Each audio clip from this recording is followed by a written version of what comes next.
That's a beautiful wall well overhead as we introduce a brand new heat. J.Robinson, C.Houshmand have plenty of time in this format.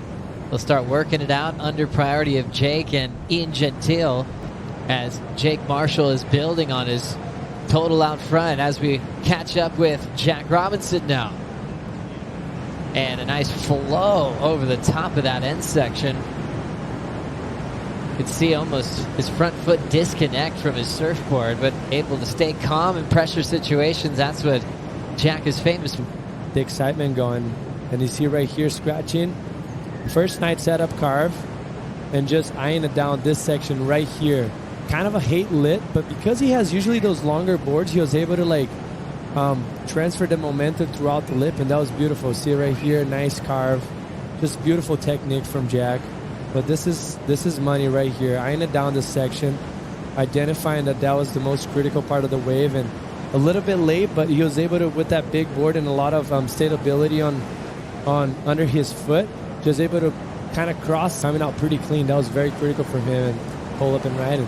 Houshmand sets up with a wrapping turn, and that whitewater is going to really slow him down. Wave was kind of flat to follow, so didn't miss out on. So if you go big on one decent section, the judges are going to reward you, and that's what happened on that situation. So now we've got a rolled in there from J.Robinson, up and out. Remember, Jack was in yellow at this event last year after winning pipe. Jake, Ian showed interest on that wave, and Jake kind of blocked him from it, even without paddling, and you see Cole here. Cole now looking aggressive to start, right back to the lip. Two big moves in a short space for Houshmand. And this is where Cole's going to be very dangerous. Some people have to do in a combo. He can create big scores on just one section. How about this one? Yeah, just so much power right there, just toying with that wave, and just a huge crack to finish. And he's stoked.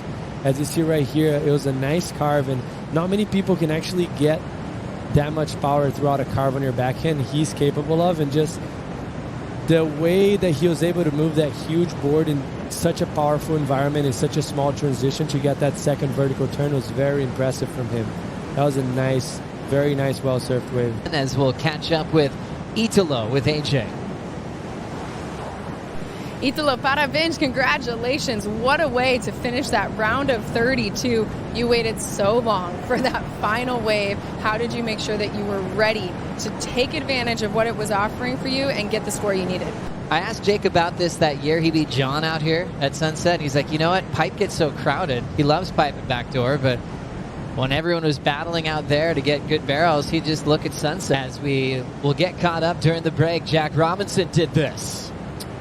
Yeah, that's just Jack magic, finding waves that doesn't really exist on the lineup, like mostly in this condition.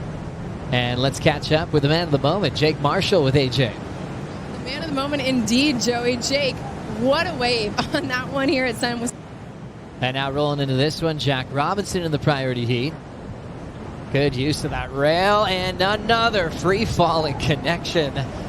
Whew. He had to eject on that one. Yeah, that one did not give him one chance. He was just landing kind of sideways. Oh, he lost his jersey. Take a moment to just remember how powerful this is. Watch this, Jesse. Yeah, that was going to be a great score, because that was the best opening turn I've seen him do it. And that second turn was so critical, but just kind of launch him into the flats. And in the side angle, as you see right here, his back foot just stays in the air and starts to move his body around, shifts his weight, and he just lands it very awkwardly.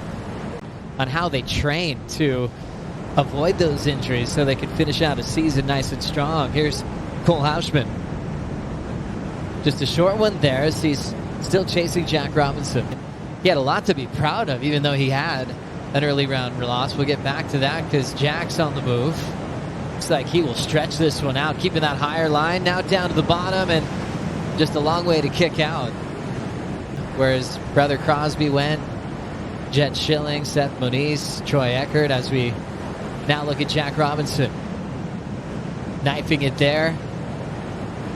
And hopping out, just good for one move. Nothing's going to change in his top two with 2:30 remaining.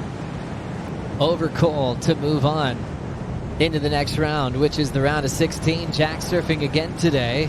And Cole will start preparing for Super Tubos in Portugal for stop number 3 of the season.